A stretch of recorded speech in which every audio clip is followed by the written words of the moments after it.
and thank you for the invitation to moderate this session. I think it's going to be a very nice session. We've got people from the University of Michigan, from Cambridge, Oxford, and from AIT in Bangkok, and we've got some very excellent young scholars doing some very good work that they're going to talk about today. So without much further ado, we might as well just get right at it. And first up, I'd like to introduce Karen Yoshida Weldon, who is pursuing dual master's degrees in environment and sustainability and in international and regional studies at the University of Michigan. Her research focuses on environmentalism and sustainability in contemporary Japan. And today she's going to talk to us about redesigning the future of the earth, female environmental organizing in contemporary Japan. And so please welcome Karen, and please take it away. Thank you for that warm introduction. Let me get my screen share going just a minute here.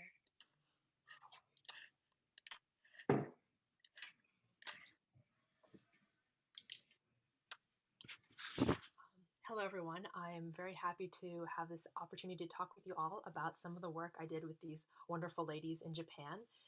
And today I'll tell you a little bit about it in my presentation entitled Redesigning the Future of the Earth, Female Environmental Organizing in Contemporary Japan. On September 20th in 2019, as many as 6 million people across the world participated in actions and demonstrations for climate change. This event was called the Global Climate Strike and was primarily organized by the Fridays for Future organization, a youth-led organization. News about this event largely focused on the protests and confrontational nature of this movement. However, not all communities followed this script.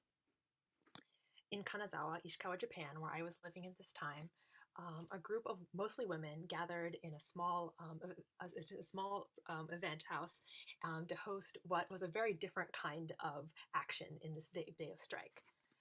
It began with presentations on the basics of climate change, followed by a potluck featuring food cooked in solar ovens, and was culminated in a brainstorming session in which individuals brainstormed about what they could do about climate change in their everyday lives and neighborhoods.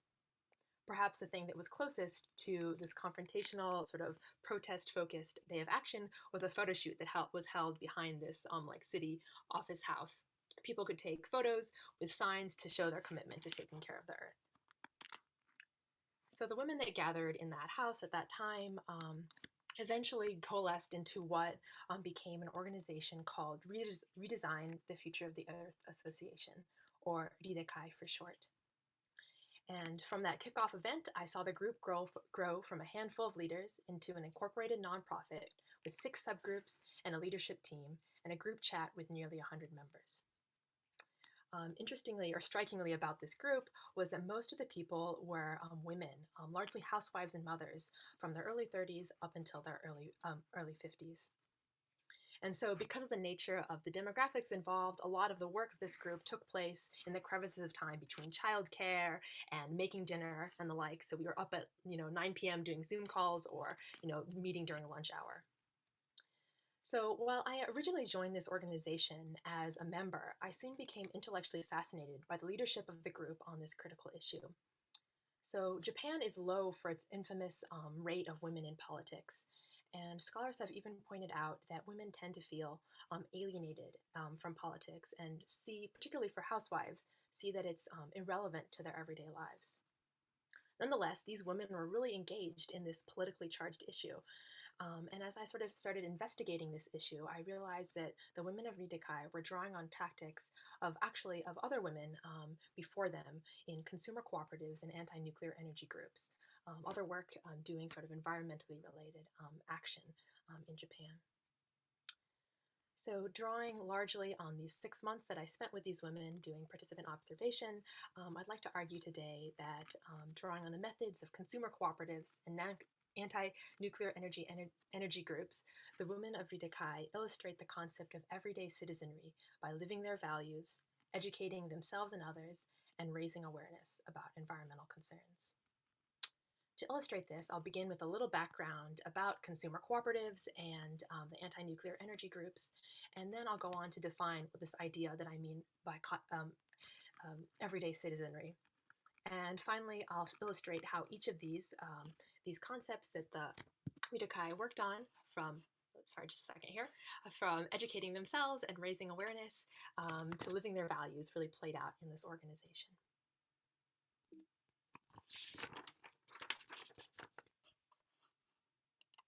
So a little bit of background. So since the 1970s, the consumer cooperative movement has been growing and become a very robust movement in Japan. So these are largely food distribution networks. You can sort of think about, in the US context, a buying club, for example, but really vast and large in scope. And they specialize particularly in ecologically friendly foods and healthy foods. So it's been an opportunity for women, who are the large part of their membership, to show their values through their consumption choices and their lifestyle of being a member of this co-op. However, in addition to these lifestyle changes, members really work to educate themselves and others about complex and controversial scientific topics. One of the groups that I looked at worked a lot on GMOs. They held conferences, they had lectures, and they even had monitoring of their neighborhood to see which organisms had been contaminated, or plants rather, had been contaminated with GMOs. In addition to this focus on educating themselves, these consumer cooperatives have been dubbed as a place for housewifely politics, a place where women are not only sort of living their values through their consumption choices, but taking leadership in this organization.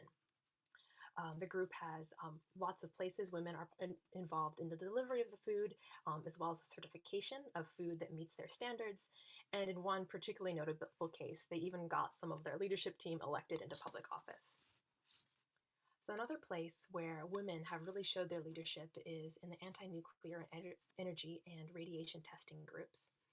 And in these spaces, the women have really raised the profile of under-publicized hazards through a variety of methods, whether it's sit-ins and demonstrations or simply testing their food for radiation. Really, women have been at the forefront of this. Something that's been particularly unique and interesting about this is that women have been able to draw on the authority given to them as mothers who know what is best for their families, and this has been really critical for them to forward their cause. So everyday citizenry draws on these ideas. An everyday citizen uses everyday lifestyle changes as a basis to educate oneself and others and raise the profile of social and environmental issues. So back to the organization I introduced you to in the beginning. So how does Ridekai embodied this idea of everyday citizenry? Well, first of all, it's integrated into the structure of the group itself.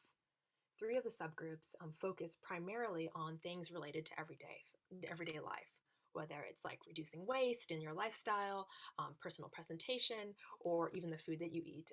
There were numerous workshops and get-togethers to think of tips and tricks for really bringing a more eco-friendly way of living into one's life. These activities, however, extended beyond the workshop. I saw from Facebook posts and the like that many of these women were doing these things that they were learning in this group back in their homes as part of their lifestyle. One of the things that the organizers of the group really emphasized was not that they were trying to get everyone to do the best, most effective thing to tackle climate change. Rather, the emphasis was getting everyone to do something, to feel empowered that they could do something in their lives. Moreover, this approach really fostered the ability for the people in the group to feel to think of opportunities for further engagement in their own life. Several of the members worked in food service and were beginning to think about how they could reduce waste or convert to less meat-intensive foods in the businesses that they worked in. So along with this focus on everyday lifestyle changes, Ridekai put a lot of emphasis into raising awareness. And they did this in numerous ways, but some of the most prominent were their ability to utilize really public news sources and well-known venues. During the 6 months of them getting started and off the ground, they were in the newspaper at least 3 times and on the local TV channel a couple times as well. And one of the events that really stood out to me was this event that's pictured here, which took place in the 21st Century Art Museum, which is a landmark in Kanazawa that everyone knows about. So a really prominent venue. So while sort of more traditional tactics were used to gain awareness, In addition, Ridekai also did some particularly creative ones, particularly to try to attract the attention of other women like themselves. Climate change can feel like a really far off, like abstract thing. So the women in the organization tried to make it feel tangible, personal, and fun. For those of you who are familiar with in Japan, there are cultural festivals, or bunkasai, are really just a large part of the culture, where there's a bunch of different booths around where people can go around and do different activities, buy things, hear presentations, and the like. And so the women, in honor of the Valentine's Day of Action, put together one of these cultural festival type events. And some of the highlights of this, it started out with sort of really let's see, sort of like light activities where people could just do like stretching and really just movement building exercises, to all the way to lectures and really more intense or more educational events around climate change. So the last point I'd like to talk about is the educational role that climate change, that the women in this organization did to foster awareness and knowledge about climate change. So a lot of the members were really worried about the environmental problems that they'd seen, but didn't know what could be done. So here's a little bit from one of the members there. I joined Ridekai because environmental problems were so big that I didn't know what could be done. I wanted to know, what kinds of things could I do? What was happening in the world? So I joined. And actually, often the knowledge about these things, the processes, climate change, came from members of the group. One of the members, this is an event from the one that she put on, was a professor at the local university studying environmental economics. So she held a number of public lectures where numerous numbers of the women participated in. So let's see. In addition to learning about climate change, the science behind it, there was also opportunities for more political training and education. And so one event that really stood out to me while I was working with the group was part of this bunkasai, this cultural festival I introduced earlier. One of the different little booths was actually a meeting with the city's climate change countermeasures office. And something that was particularly unique about the whole event itself, but particularly about this meeting, was that it took place in a community center that was a renovated like home. And so it was a very large building, but it had like these sort of home-like, floor-like spaces where people could sit on the floor like a traditional Japanese house. And while women, and particularly housewives, have often felt alienated from politics and political processes, through this, I think the women are able to feel connected to the work that their city was doing to combat climate change. Throughout the event, everyone was really actively engaged. They were taking photos of the PowerPoint presentation that was happening, asking lots of questions, and even being a little critical and pushing the organization for further action, or rather the city for further action. And so it was really through sort of combining these elements of being in the home and everyday life with the political processes that helped make bring these people into formal politics. So I'd like to end actually with something that graced my inbox today, sort of this Time magazine headline that came in, because I think it really illustrates both the end of my time with this group, as well as the hopes of as well as my hopes for the future of the group. So when March 2020 came around, suddenly the group's actions came to a halt. These mothers who had been implementing all these things in their home and coming together and gathering suddenly had a lot more on their plate. They had childcare duties as women, as kids were brought back to their home and couldn't go to school, and were worried about businesses when there was no customers. So suddenly there wasn't any space in everyday life for the things that had taken up so much of their time before. However, I don't think this concern about climate change is going away. So I talked to one of the members in December this past year, and she reflected on the reasons why she joined the organization. She said, "I was super busy with raising my child, but I thought, is there any meaning to raising kids if there isn't any future?" And I think the sentiments behind these words don't fade just because of of another disaster that has come. And especially as climate change continues to be an ever-increasing threat, I think these women, this group, will once again be drawing on the values of the home and the everyday life to redesign the future of the Earth. Thank you very much.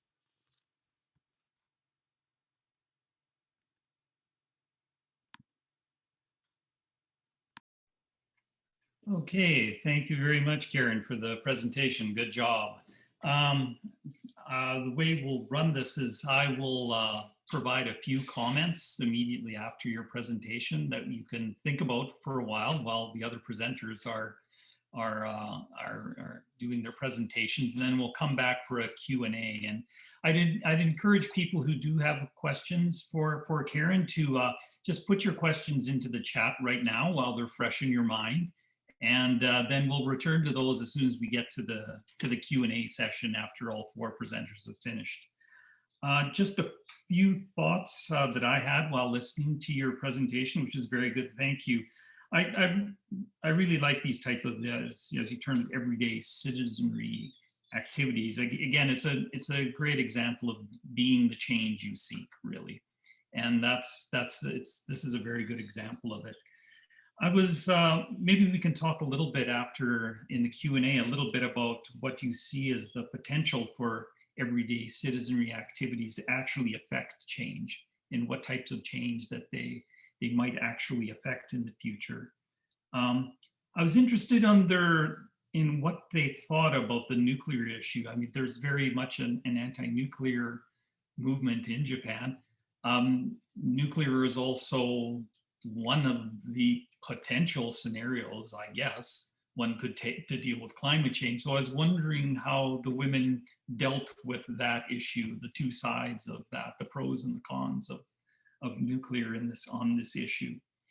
And I guess I was also interested in their links to more mainstream groups, and just if we had time to talk a little bit about your methods and how you collected your data, that would be interesting too.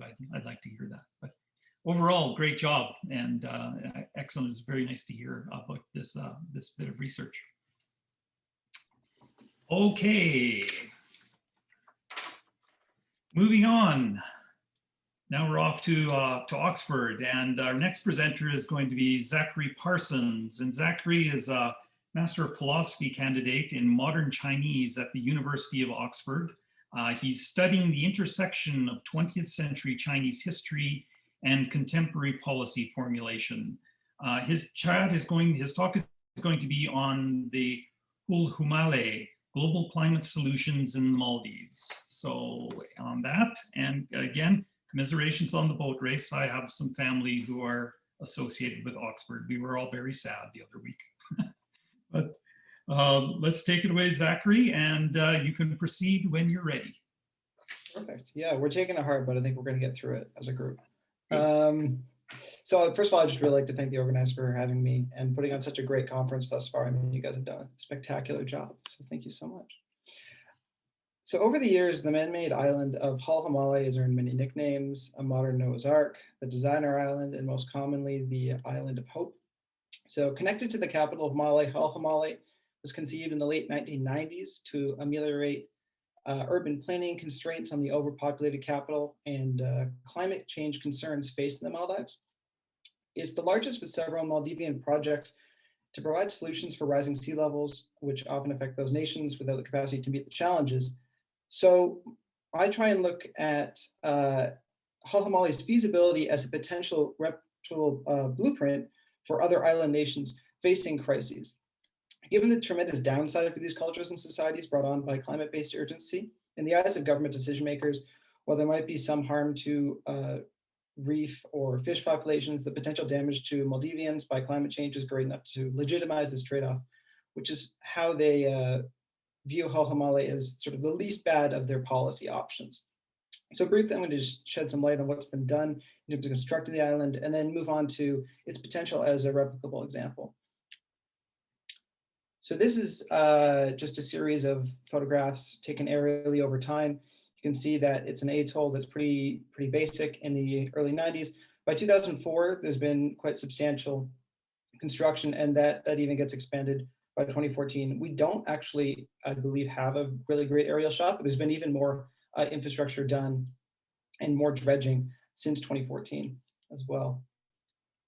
So looking at phase one of the project lasted from 1997 to 2003 / 2004, building 188 hectares of land through dredging and installing main social infrastructure such as a school, a mosque, residential units at about an estimated cost of $32 million US.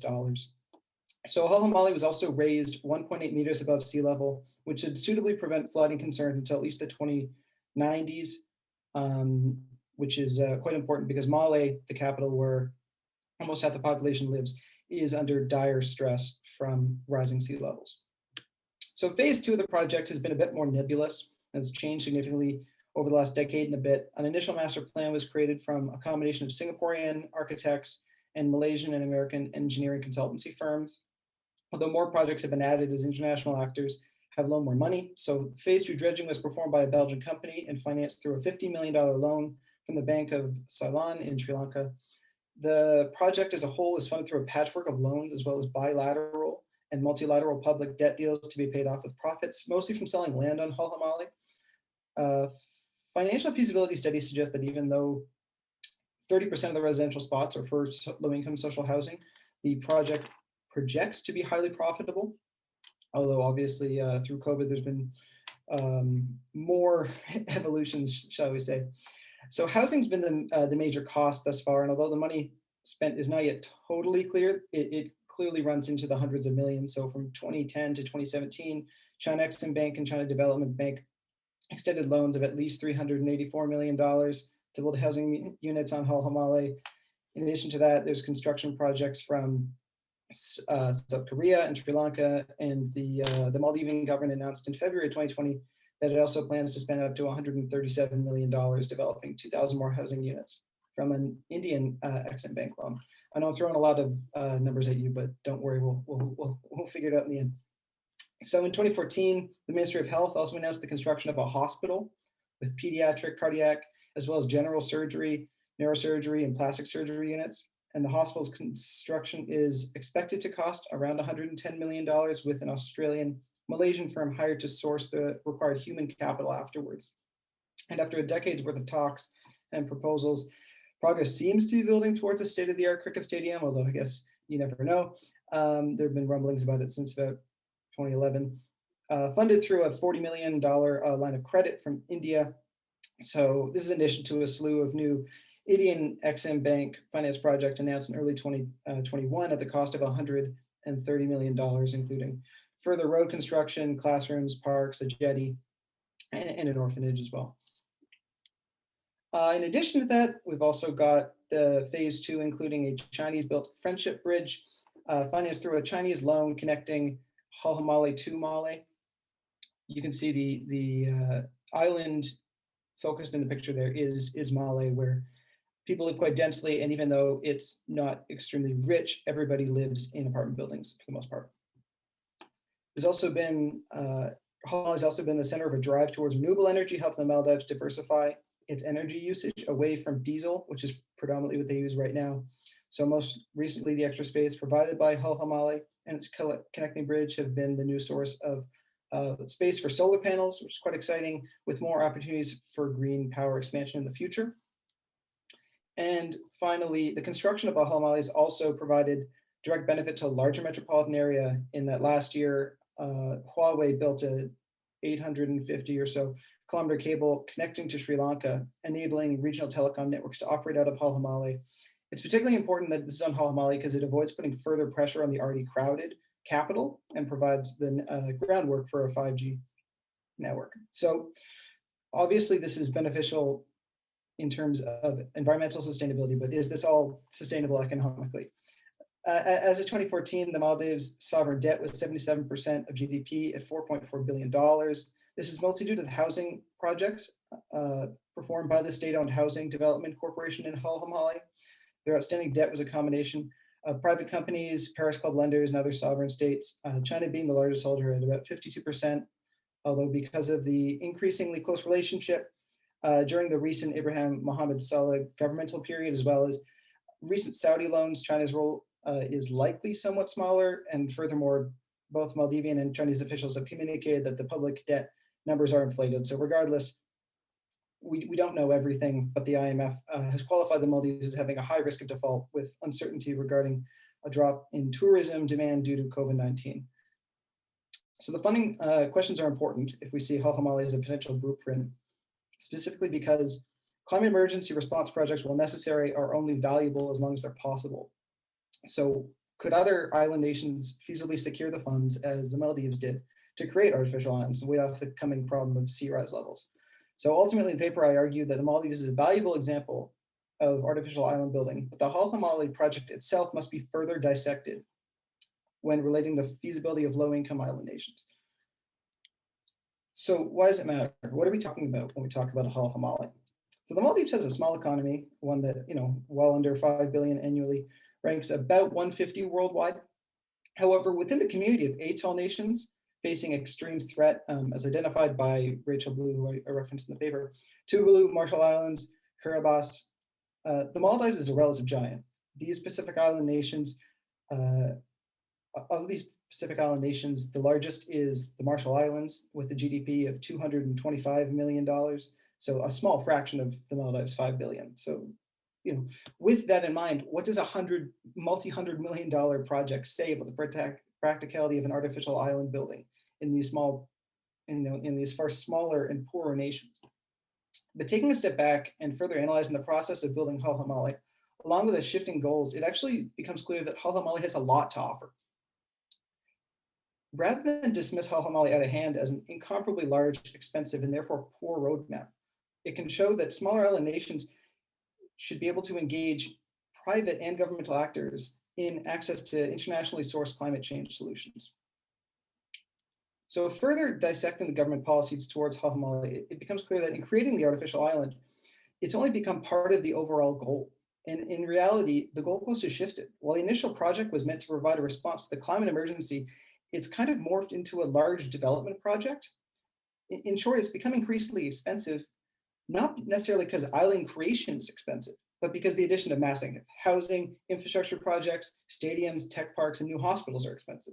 So while development is undoubtedly a valuable goal, albeit one that's not particularly the focus of the paper, a line can and should be drawn between developmental policies and basic climate disaster mitigation policies. So recall that the actual cost of creating the phase one and staffing it with basic social infrastructure was $33 million. That was taken straight out of the state budget. They could just afford to pay that, essentially. It was only by phase two where the huge investments in housing and infrastructure put the project into the hundreds of millions, where it would be out of reach for all these other atoll nations. So while the Maldives spent over $670 million building a hospital, a stadium, new housing, these are developmental costs rather than ones structured to protect against climate change. Additionally, when first created, Hulhumale was touted as an entirely new island and novel community, but in recent depictions has acted more as a suburb. And so while this might seem like an unimportant distinction, it has one that has substantial value. While a fully equipped new island community might require a composite set of infrastructure, hospitals, stadiums, and so on, suburbs don't generally. So while Hulhumale has become the site for new hotels, hospitals, prisons, a suburban style artificial island does not need to have those things. Instead, other suburbs outside smaller urban centers, the artificial island could be predominantly residential and rely on the main urban center for its infrastructure needs in the immediate future. So namely, if a low-lying island country with a smaller population has only $20 million or so to put towards new projects, it could actually feasibly be able to solve its immediate climate emergency problem on that budget, even if the result doesn't end up looking like Hulhumale.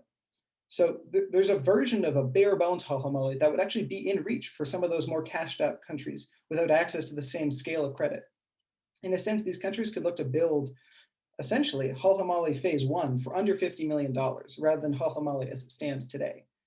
So while putting the feasibility of creating a Hulhumale style artificial island, the point's not to look at whether or not Micronesia or Tuvalu could afford to spend $500 million, several times their annual GDP, on island projects, but whether those countries can afford basic costs of artificial island building. So under this lens, Hulhumale becomes the story of how the Maldives put under $50 million towards an artificial island in the late 90s to expand the metropolitan area of its capital on an island that won't be harmed by sea levels until 2100s.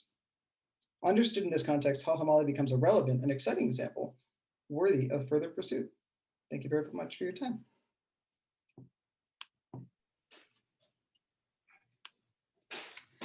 All right, thank you, Zachary. That's a very interesting chat you gave us with the situation in the Maldives. A few of my own comments is I'm interested in the current situation. It's my understanding that a lot of the island building that is going on in the Middle East in a place like Dubai, I think has pretty much stalled out right now. It's interesting that it's kept going in South Asia, in the Maldives. That's interesting to me, and perhaps why the progress in that area and the initiative has been maintained where it hasn't in the Middle East. Overall, though, I think it's, given the scale of what they're facing in that part of the world, it's incredibly optimistic of them, if nothing else. And optimism is in short supply these days, and so that's to be applauded, I think. But I think the main thing that you pointed out, the main benefit and the main point of interest is this staged development idea, that the challenges are so massive, and when faced with these massive changes and challenges such as climate change in small island nations, it's oftentimes it's paralyzing in terms of thinking, well, how are we going to do this? How are we going to get the money to do all this? So to show us that there's an opportunity to do something fairly limited and staged, and while still expensive, not enormously so, that you could start and you can experiment. It may be something very worthwhile for these other island communities. So that was very interesting. Thank you. Good job. Enjoyed hearing that. All right, moving on to our fourth and final presenter, who is Liao Xuewei. She has recently graduated with a Master's of Science in Regional and Rural Development Planning from the Asian Institute of Technology and in Bangkok. And she is interested in agricultural systems transformation, socio-ecological systems governance, climate change, and rural community adaptation. Her talk today is titled Farmers' Perception and Adaptation to Socio-Environmental Variability, a case study of Northeastern Thailand. So now please take it away.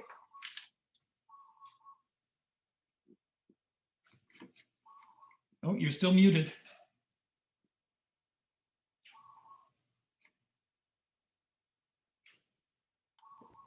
Can you hear me? Yes, thank you. Okay. Yeah. Good afternoon, everyone. Today, my presentation will contain 4 sections. The introduction, methods, findings, and implication. Now, let's take a look at the first section, introduction. Asian agriculture is facing various challenges from both social and biophysical environments, such as climate change and uncertainty of the effectiveness of the current agriculture policies. Agriculture systems are complex socio-ecological systems, as the picture showing on the left. Agriculture systems are the integration of both social and ecological systems.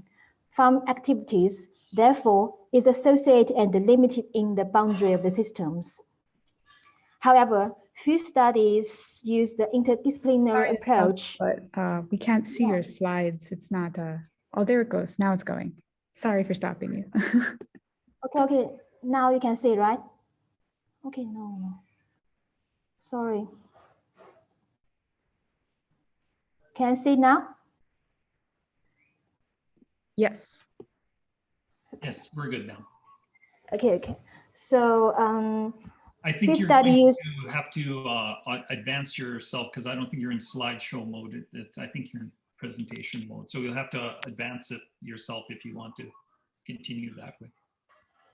Okay.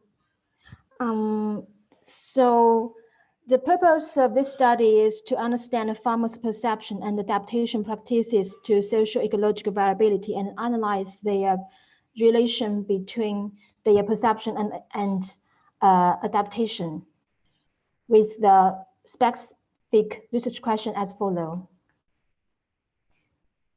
Section 2, methods. This study used the social cognitive theory to guide the investigation of the study.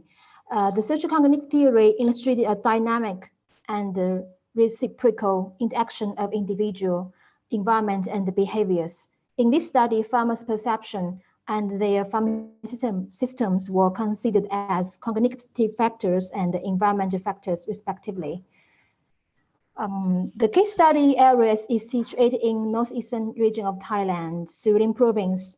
Agriculture is the predominant sector and the livelihood of the local population. The climate of the study area is the tropical monsoon climate, which is characterized by a long dry season from May to November.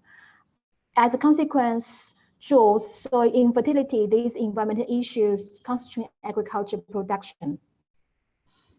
The study selected 3 major farming systems: an intensive rice systems, an intensive cassava system, and an extensive vegetable farming system to conduct surveys.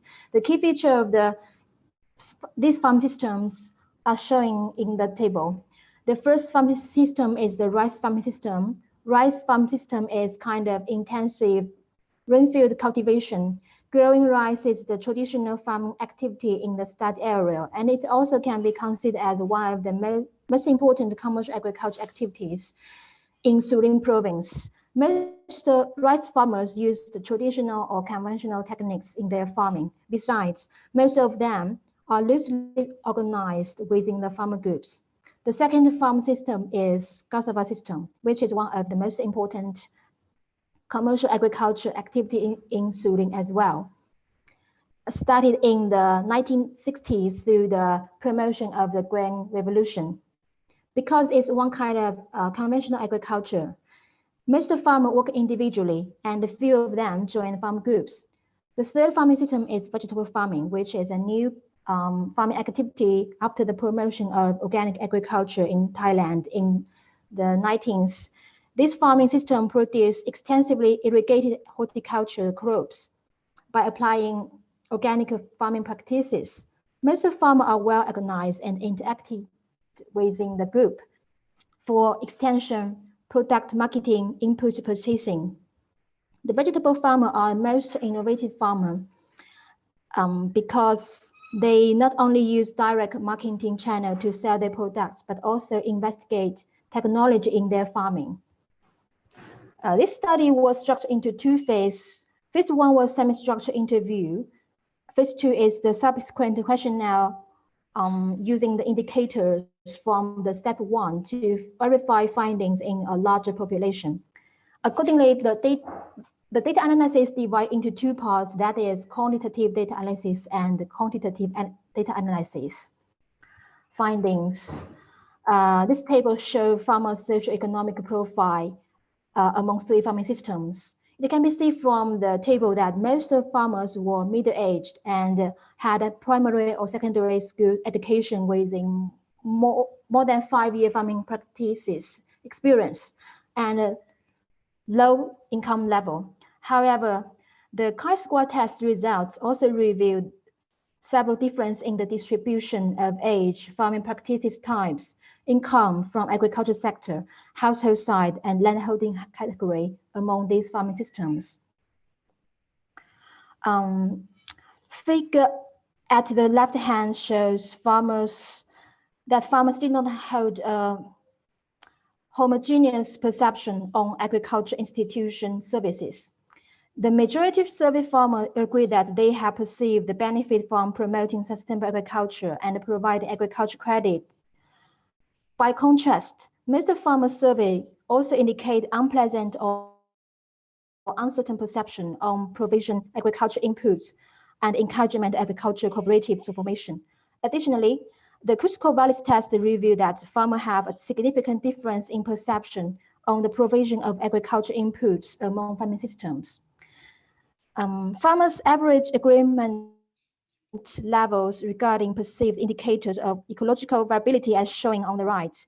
Regardless of the deforestation, farmers served in this case study can generally tend to have a high level of perception regarding ecological variability.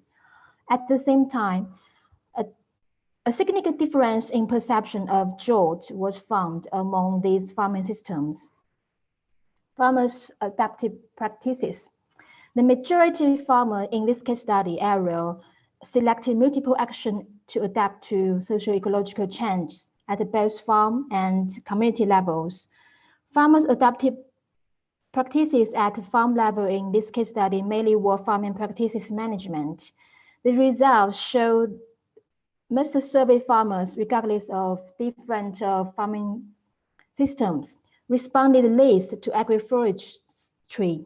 On the other hand, the combination of farm-level adaptive practices presented different interests according to farmer systems typologies. For instance, rice farmers focused on soil health management, applying organic fertilizers and crop rotation, while cassava farmers concentrated on using organic fertilizers, integrated weed management, and intercropping.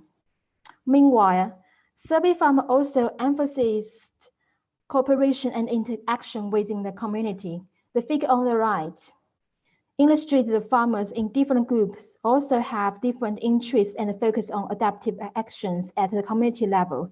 For instance, most rice farmers interested in knowledge and experience sharing activities and cooperation on farming system management, while most vegetable farmers participate in marketing activities in the group. However, applying for loans and funds was the fewest responsive action for farmers across all farming systems.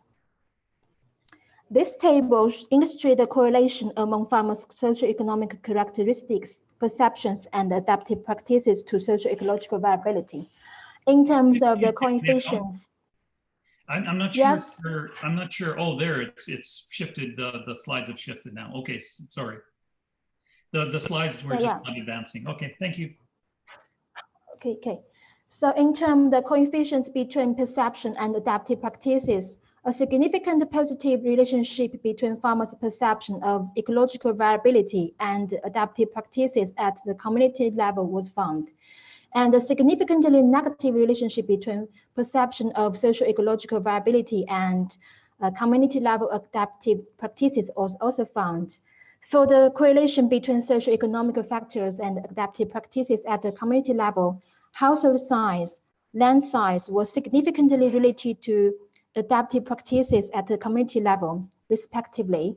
Meanwhile, there was a significantly positive relationship between farmers' education level and the adaptive practices at the farm level. Implications 1. Understanding farmers' perception on the basis of personal sensory impression and social construction. Farmers can easily observe and perceive sensible changes such as increased temperature from daily farming activities. However, farmers had a different perception of the same phenomenon. This demonstrates that the farmers' perception were not fully determined by the environment, but to some extent were constructed and transmitted by individuals and communities. Implication 2. Accurate perception influence adaptation practices. The correlation coefficient implies that only accurate perception will influence adaptation practices at all levels. Farmers perceive change based on their personal knowledge, interests, and socioeconomic factors, and respond to the change by following the traditional practices and techniques, rather than learning to perceive. The results also showed a positive relationship between perception of ecological changes and adaptive actions at the community level. This result means that farmers groups play a key role in facilitating and generating accurate perceptual learning within the group. Recommendations. The result of this study reinforced the reciprocal triadic causation among individuals' cognition, behaviors, and environment. Therefore, multiple approaches for enhancing farmers' resilience and adaptive capacity should be given attention. In this regard, some implications from the findings of this study summarized as follows.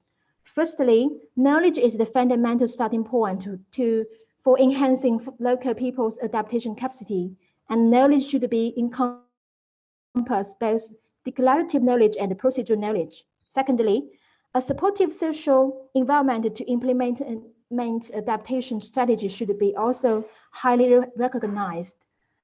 This is all my presentation today. Thank you for your listening.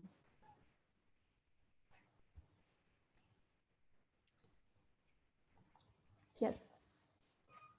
Okay, if we can stop this screen share. Thank you. Thank you very much for your presentation. Very interesting. It was an interesting presentation with a mix of qualitative and quantitative methods, which I always appreciate seeing. And it was interesting to see the different management strategies that were adopted by the different farmers, rice versus vegetable, and how perception can affect and produce differences in resilience and adaptive capacity. I had a few issues with getting the slides, so I had a bit of a problem following, but I would encourage people to ask questions in the chat now. We're going to start, we'll go back to the beginning again, and we will start with Karen, and I left a few questions for you in my comments. Maybe we'll start with those, and perhaps after that, everyone else can join in on the chat if you have some questions to start with Karen.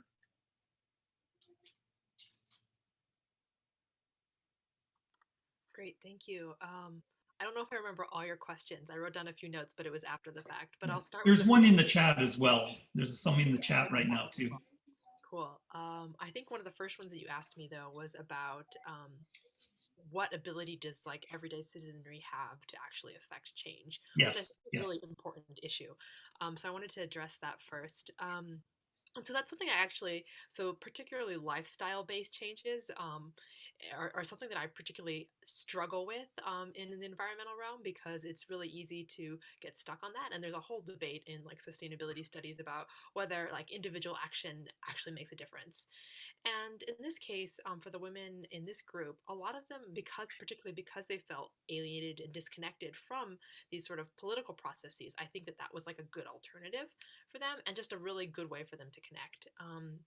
And in terms of actually making a difference, I think it's sort of a process of scale, right? If one person does it, it's not going to do anything.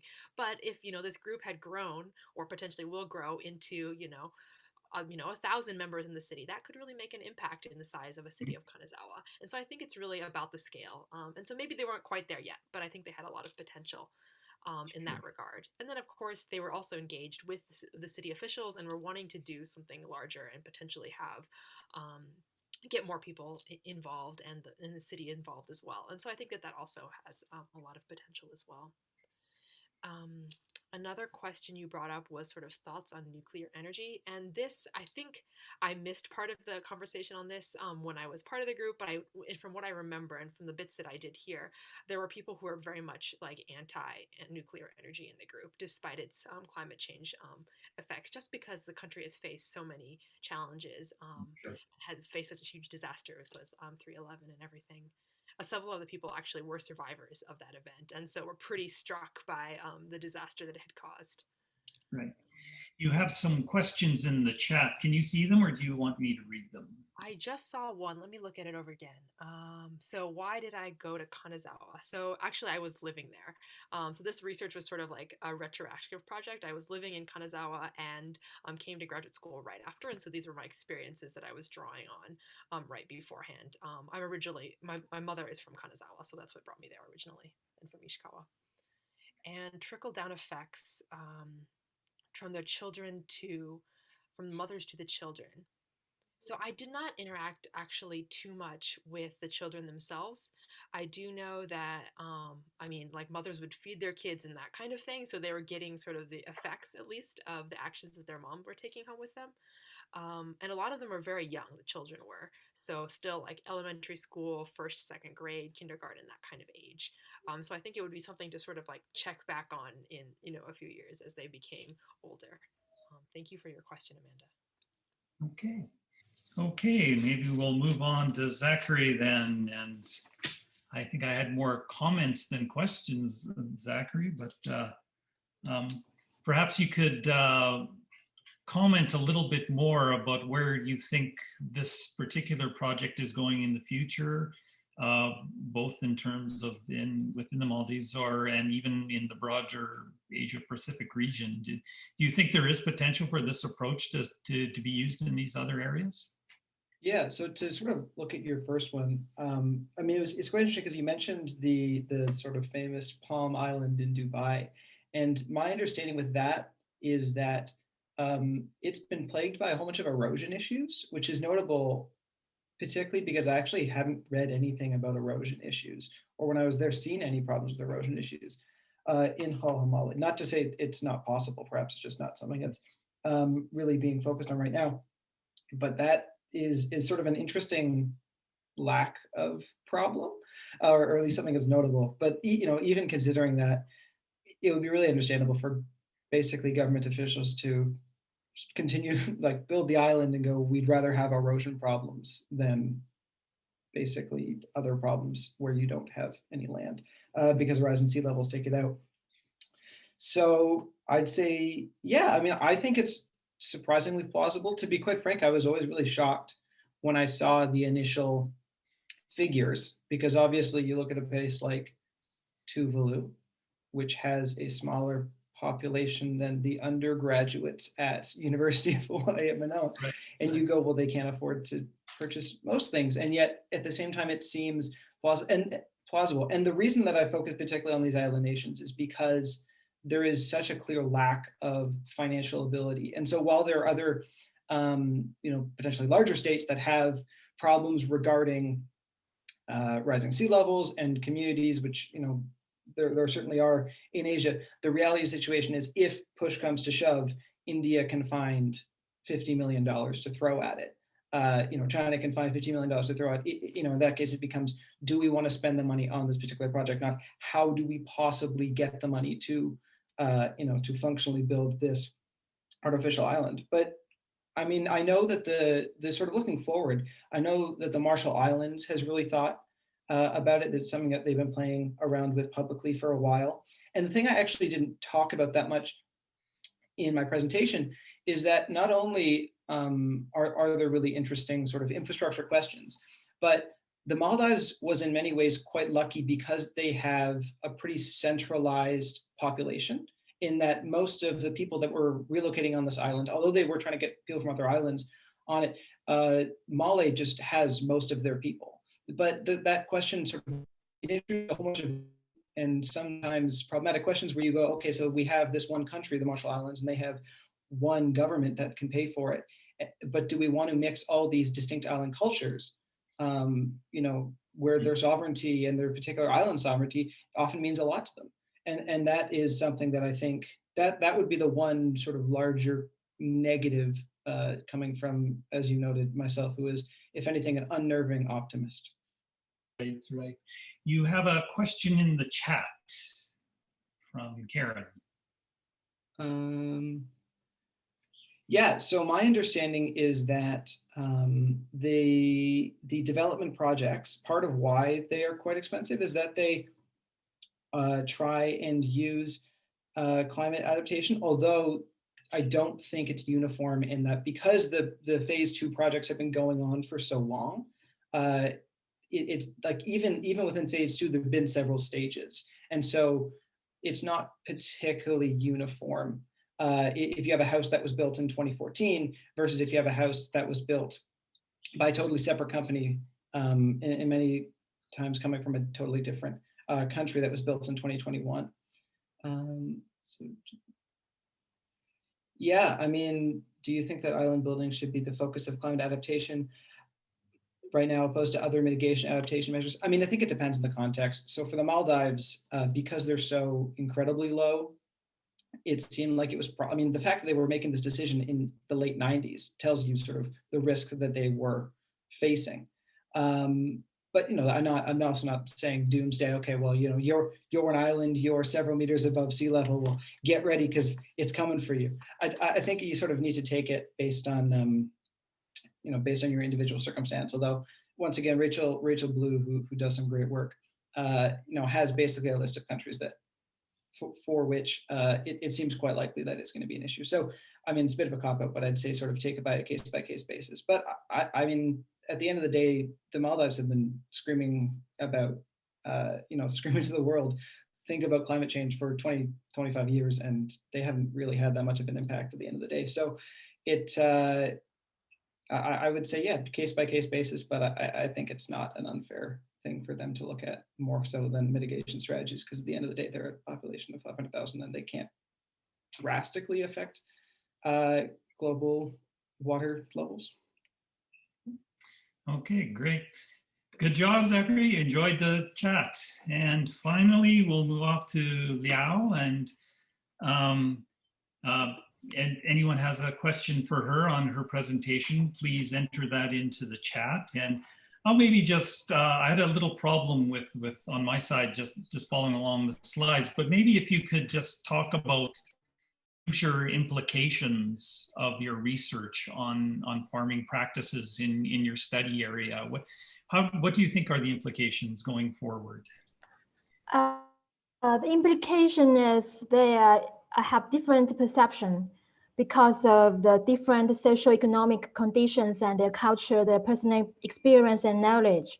So we need a communication between them so they can develop sharing realities or co-producing knowledge for adaptation. Yeah, and the second one is the implication is the environment, social environment. We need to let the policymaker to make contextualized policies for the local people, for local population. Yeah, because they have different characteristics. Right, right. Okay. Does anyone have any other questions for Liao? You can enter those into the chat right now if you'd like. Thank you. I was wondering if we could data.